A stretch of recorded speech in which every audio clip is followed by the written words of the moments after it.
Good morning student. Hindi chapter 2 to be continue start. Hamid ने खंजरी की ओर उपेक्षा से देखा, बोला, मेरा चिमटा चाहे तो तुम्हारी खंजरी का पेट फाड़ डाले। और हामिद जो होता है वो खंजरी की ओर देखता है और बोलता है, मेरा चिमटा चाहे तो तुम्हारी खंजरी का पेट जो है वो क्या होगा, फाड़ देगा। बस एक चमड़े की छिल्ली लगा दी, टप टप बोलने लगी और बोलता है, जो तुम्हारा खंजरी है वो उसमें क्या लगा है, एक चमड़े की झिल्ली लगी और टप टप बोलेगी।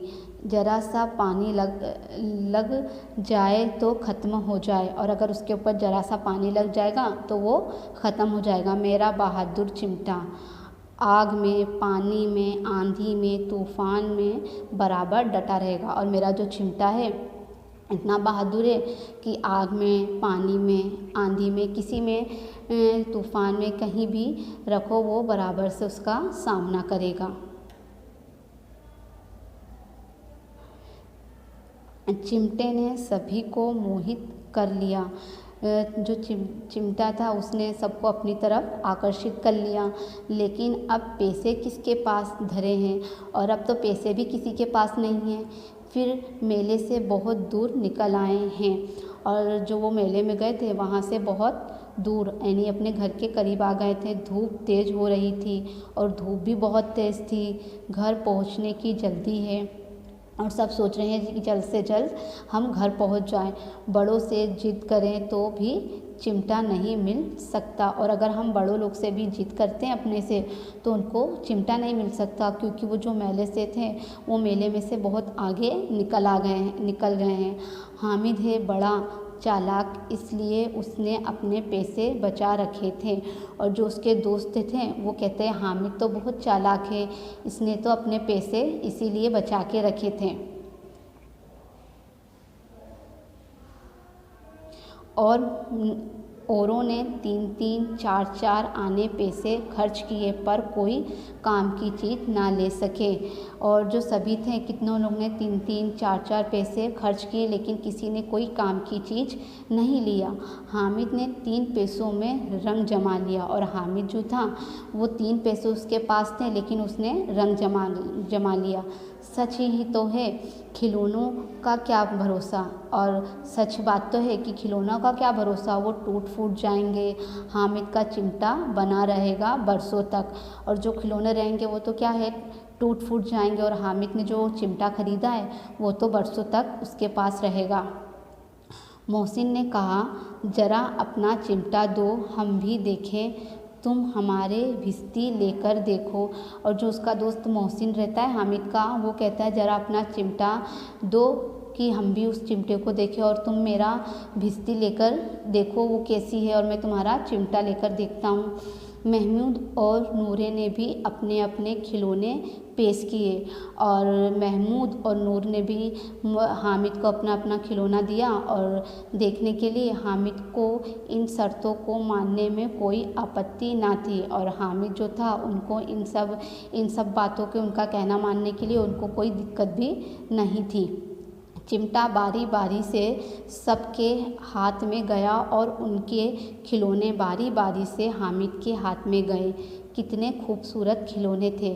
और ऐसे करके बारी बारी चिमटा जो था हामिद का वो सब दोस्तों के हाथ में गया, सबने उसके चिमटे देखे, और इसी तरह बारी बारी करके सबके खिलौने हामिद के हाथ में आए, और सबने एक दूसरे का खिलौना देखा और सब कहने लगे कि कितना खूबसूरत खिलौना है।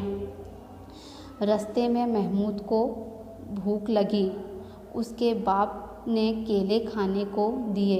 महमूद ने केवल हामिद को अपना साथी बनाया, उसके अन्य मित्र मुंह ताकते रह गए।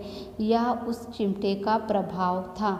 और रास्ते में जब भूख लगी महमूद को, तो उसके पापा ने उसको क्या दिया, केले खाने के लिए दिए। तो महमूद ने अपने साथ सिर्फ किसको रखा, हामिद को अपना दोस्त बना के अपने साथ रखा, और उसके जो सारे दोस्त थे वो सब लोग उसका मुंह देख रहे थे। ऐसा सब क्यों हुआ, क्योंकि हामिद के चिमटे का जो प्रभाव था उससे महमूद उसके पास गया। ये सब जो खेल था सारा वो किसका था? चिमटे का। 11 बजे सारे गांव में हलचल मच गई। जब 11 बजे तो सारे गांव में क्या हुआ? शोर होने लगा, हलचल मचने लगी। मेले वाले लौट आए। मोहसिन की छोटी बहन ने दौड़कर भिश्ती उसके हाथ से छीन लिया और मारे खुशी के उछली तो मियाँ भिश्ती तो नीचे आ रहे और मुरसुर लोग सिधारे। और जो सब लोग जब लौट के 11 बजे गांव आने लगे तो गांव में बड़ी हलचल मच गई। मेले वाले लौट कर आने लगे। मोहसिन की छोटी बहन दौड़कर भिश्ती मोहसिन के हाथ से छीन ली और खुशी से उछली तो जो भिश्ती थी वो ज़मीन पर गिर गई और टूट गई। मियाँ नूरे के वकील का अंत इससे भी ज़्यादा गौरवमय हुआ और जो मियाँ नूर थे उनके वकील का भी अंत कुछ इससे ज़्यादा गौरवमय हुआ। वकील ज़मीन पर या ताक पर बैठ नहीं सकते। उनकी मर्यादा का विचार तो करना ही होगा।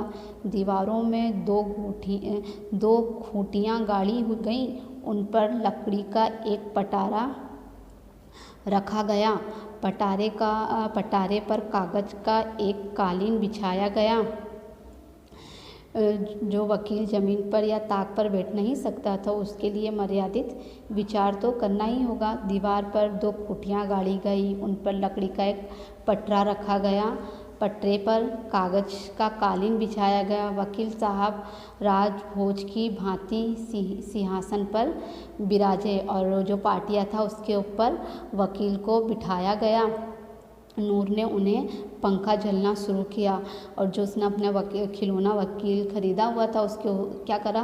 पंखा करने लगा और नूर हवा करने लगा और उसको जो वकील था उसको हवा करने लगा। मालूम नहीं पंखे की हवा से या पंखे की चोट से वकील साहब स्वर्गलोक से मृत्युलोक में आ रहे हैं और उनका माटी का चोला माटी में मिल गया। और जो पंखे की हवा से या कि पंखा लगने से उसका जो वकील साहब थे वो स्वर्गलोक के साथ मृत्युलोक में पहुंच गए, यानी उनका खिलौना क्या हुआ? टूट गया। फिर बड़े ज़ोर से मातम हुआ और वकील साहब को अस्थियों घोड़े पर डाल दी गई और जो वकील नूर था वो ज़ोर से रोने लगा। मातम हुआ और वकील साहब अस्थियों के घोड़े में डाल दिए गए। अस्थि यानी वो हड्डी का जो होता है चूर, उसे अस्थियाँ कहते हैं। अब मियाँ हामिद का हाल सुनिए। आमिना उसकी आवाज़ सुनते ही दौड़ी आई और उसको गोद में उठाकर प्यार करने लगी। अब मियाँ हामिद का हाल सुनिए। उसकी आवाज़ सुनते ही जो उसकी दादी थी आमिना वो दौड़ते हुए आई, उसे गोद में उठाकर उसे प्यार करने लगी। सहसा उसके हाथ में चिमटा देखकर वह चौंकी, बोली यह चिमटा कहाँ से लाया? और उसके हाथ में जब उसकी दादी ने चिमटा देखा तो चौंक गई और उससे सवाल किया कि यह चिमटा कहाँ से लाया? मैंने मोल लिया है। तो हामिद कहता है मैंने मोल यानी खरीदना, मैंने उसे खरीदा है के पैसे में। और उसने बोला कि मैंने इसे क्या करा है? पैसे में खरीदा है, 3 पैसे दिए हैं। और वो कहता है कि इस चिमटे के मैंने 3 पैसे दिए हैं। आमिना ने छाती पीट ली। यह कैसा बेसमझ लड़का है कि दोपहर हुआ कुछ खाया ना पिया, लाया क्या चिमटा? आमिना ने अपनी छाती पीटी और कहा कितना बेवकूफ़ लड़का है कि दोपहर हो गई, ना कुछ खाया ना कुछ पिया और लाया क्या? एक चिमटा। सारे मेले में तुझे और कोई चीज़ ना मिली जो यह लोहे का चिमटा उठा लाया? तो हामिद की दादी आमिना कहती हैं कि सारे मेले में तुझे कुछ भी चीज़ नहीं मिला तो क्या खाली एक लोहे का चिमटा जो तू उठा के ले आया? हामिद ने अपराधी भाव से कहा। हामिद ने क्या कहता है अपराधी भाव से, तुम्हारी उंगलियां तवे से जल जाती थी इसलिए मैंने लिया। तो हामिद अपनी दादी से कहता है कि आप जब रोटियां बनाती हैं तो आपकी उंगलियां क्या होती है, तवे से जल जाती हैं, इसलिए मैंने चिमटा खरीदा। बुढ़िया का क्रोध तुरंत स्नेह में बदल गया और जो उसकी दादी थी उसका जो गुस्सा था वो तुरंत स्नेह यानी प्यार में बदल गया। बच्चे में कितना त्याग, कितना सद्भाव और कितना विवेक है। तो उसकी दादी कहती है कि बच्चा कितना त्याग और कितना सद्भाव, कितना समझदार, कितना प्यारा है, दूसरों को खिलौने लेते और मिठाई खाते देख इसका मन कितना ललचा होगा। तो उसकी दादी कहती है कि दूसरों को खिलौने और मिठाइयाँ खाते देखकर इसका मन कितना ललचा होगा, इतना जब्त इससे हुआ कैसे, यानी इतना बर्दाश्त इससे कैसे हुआ। आमीना का मन गदगद हो गया, वह रोने लगी और वो उसकी दादी रोने लगती हैं। दामन फैलाकर हामिद को दुआएं देती जाती थी और अपना दामन फैलाकर हामिद को क्या करती हैं, बहुत सारी दुआएं देती हैं और उसकी आँखों से आंसू की बड़ी बड़ी बूंदें गिरती जाती है। और उसकी दादी बहुत सारी, हामिद की दादी हामिद को बहुत सारी दुआएं देती हैं और उसकी आंखों में से आंसू की बूंदें गिरने लगती हैं। यहाँ पर अपनी स्टोरी सेकेंड चैप्टर कंप्लीट हुई। अपने अब यहाँ पर क्या देखेंगे, शब्द अर्थ। ईदगाह जैसा मैंने आपको आगे बताया, ईदगाह के अर्थ क्या होता है, ईद की नमाज पढ़ने की जगह। और सानी का अर्थ क्या होता है, चारे की सामग्री जो पानी में सान कर पशुओं को खिलाई जाती है। कुबेर यानी क्या होता है, धन का देवता। अनगिनत का अर्थ क्या होगा, बहुत अधिक, जिसे गिना ना जा सके। निकोड़ी यानी दुष्ट। अनाथ मन, गड़बुझ। बिसात यानी औकात, उसकी कीमत, मूल्य। सिजदा यानी सिजदा का अर्थ क्या होगा, एक विशेष मुद्रा में झुकना। लड़ी का अर्थ क्या होगा, माला, क्रम में यानी लाइन में। धावा आक्रमण, हमला। कोष खजाना। पृथक अलग। सबील प्याऊ, जब्त यानी धीरज रखना, धैर्य। अब यहाँ पर अपने नीचे आपको क्या दिया गया है, मुहावरे। जैसे दिल कचोटना, इसका मीनिंग क्या होगी, कुछ ना पाने पर दुख होना। बेड़ा पाल लगाना, किनारे ले जाना, संकट से बचाना। गले मिलना, प्रेम से भेंटना, यानी एक दूसरे के गले मिलना प्यार से। दिल बैठ जाना, हताश या निराश होना, यानी बहुत दुखी होना। बाल बांका ना होना, जरा भी नुकसान ना होना। सुरलोक सिधारना, मर जाना। छाती पीट लेना, दुख प्रकट करना। इसके बाद आपको क्या दिया है, अभ्यास के क्वेश्चन आंसर जो हम यहाँ देखेंगे। फर्स्ट क्वेश्चन क्या है, हामिद ने चिमटा ही क्यों खरीदा।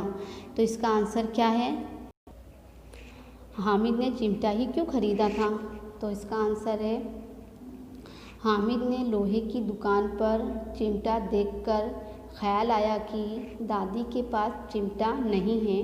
तवे से रोटियां उतारते समय उसकी उंगलियां जल जाती हैं, चिमटा ले जाने पर वे ज़रूर प्रसन्न होंगी। चिमटा होने पर उसकी उंगलियां नहीं जलेंगी और घर में एक काम की चीज़ भी हो जाएगी। खिलौने और मिठाइयाँ खरीदने में तो पैसों की बर्बादी है। ऐसे सोचकर हामिद ने और कोई चीज़ खरीदकर चिमटा ही खरीदा। सेकंड क्वेश्चन आपको क्या दिया है, चिमटा खरीदने के लिए हामिद कौन से कारण बताता है। तो हामिद ने चिमटा खरीदने के लिए हामिद ने बड़े गर्व के साथ अपने साथियों को बताया कि चिमटा सबसे बड़ा खिलौना है, इसे कंधे पर रखें तो यह बंदूक हो जाएगा, हाथ में लेने पर फ़कीरों का चिमटा हो जाएगा। चिमटे से मंजीरे का काम भी लिया जा सकता है। यदि वह एक चिमटा जमा दे तो सभी के खिलौनों की जान निकल जाए। उनका चिमटा तो बहादुर शेर है, वह आग पानी में आंधी तूफान में बराबर डटा रहेगा। इस प्रकार हामिद ने चिमटा खरीदने के पीछे कई कारण बताए और उसकी सर्वप्रियता सिद्ध की। यहाँ अपना सेकंड क्वेश्चन पूरा हुआ। अब थर्ड क्वेश्चन, बूढ़ी अम्मा का क्रोध स्नेह में क्यों बदल गया? तो हामिद के चिमटा लाने पर अम्मा को दुख हुआ। उसे हामिद की नासमझी पर क्रोध भी आया। हामिद ने दादी से कहा कि रोटियां पकाते समय तुम्हारी उंगलियां जल जाती थीं, इसलिए मैं चिमटा लाया हूँ। यह सुनकर बूढ़ी अम्मा का क्रोध स्नेह में बदल गया। हामिद के त्याग, सद्भाव और विवेक पर वह न्योछावर हो गई। अब आपका फोर्थ क्वेश्चन, अब आप चिमटे के प्रयोग की तरह तरह रुमाल के विविध प्रयोग बताइए। जैसे इस चैप्टर में आपको किसका चिमटे का प्रयोग बताया है, इसी तरह इस क्वेश्चन में आपको रुमाल के भी अलग अलग प्रयोग बताने हैं। जैसे यहाँ पर आपको क्या बताया, रुमाल का उपयोग हाथ, मुंह और पसीने पोंछने में किया जाता है। उसके अन्य उपयोग भी हैं, जैसे तेज़ धूप में उसे सिर पर बांध सकते हैं। हल्की बारिश में भी वह कुछ हद तक सिर को भीगने से बचा सकता है। थैली ना हो तो वह साग भाजी अति बांधने के काम आ सकता है। रुमाल से जादू के कुछ प्रयोग भी किए जाते हैं।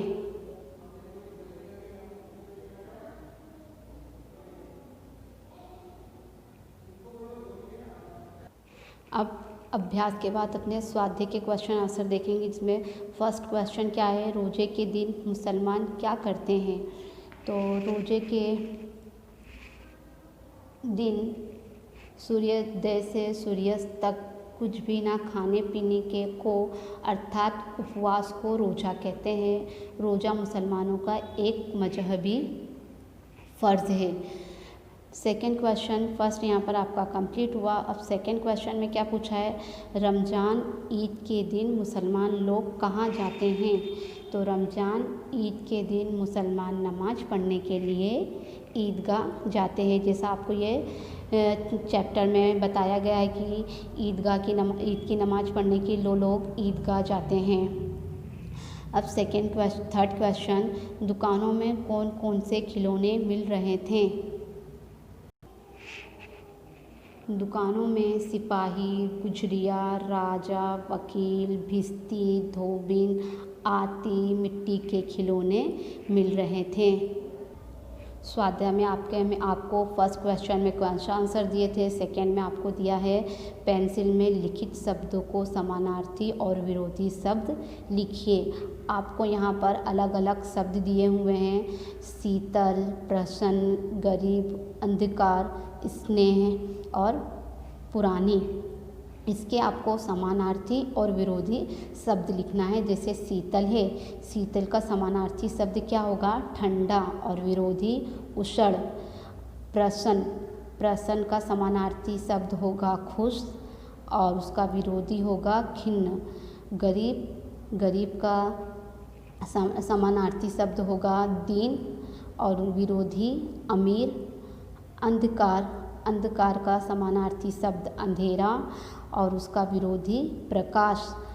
स्नेह का समानार्थी शब्द होगा प्रेम और विरोधी होगा ध्रुव।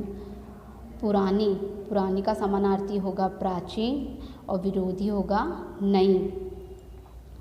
और थर्ड क्वेश्चन आपको क्या है, मुहावरों का अर्थ देकर वाक्य में प्रयोग कीजिए। बेड़ा पार लगाना। बेड़ा पार लगाने का अर्थ क्या होगा? संकट से बचाना। इसका वाक्य बनेगा, भगवान ही गरीबों का बेड़ा पार लगाता है। सेकंड आपको दिया है मुहावरा, बाल बांका ना होना। इसका अर्थ होगा जरा भी नुकसान ना होना। इसका मुहावरा क्या बनेगा, डाकुओं ने गोलियां चलाई थी पर किसी का बाल बांका ना हुआ। थर्ड आपको दिया है छाती पीट लेना।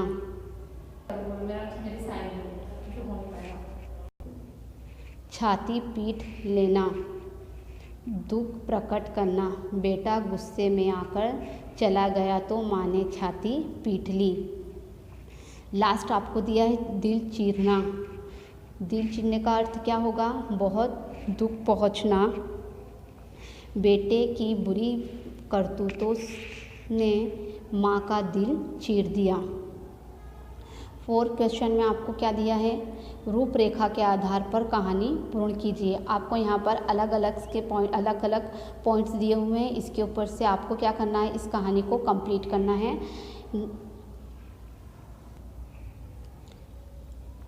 जैसे यहाँ पर मैं आपको थोड़ी कहानी बताऊंगी और आपको यहाँ पर 5 नंबर की कहानी कंप्लीट करना है।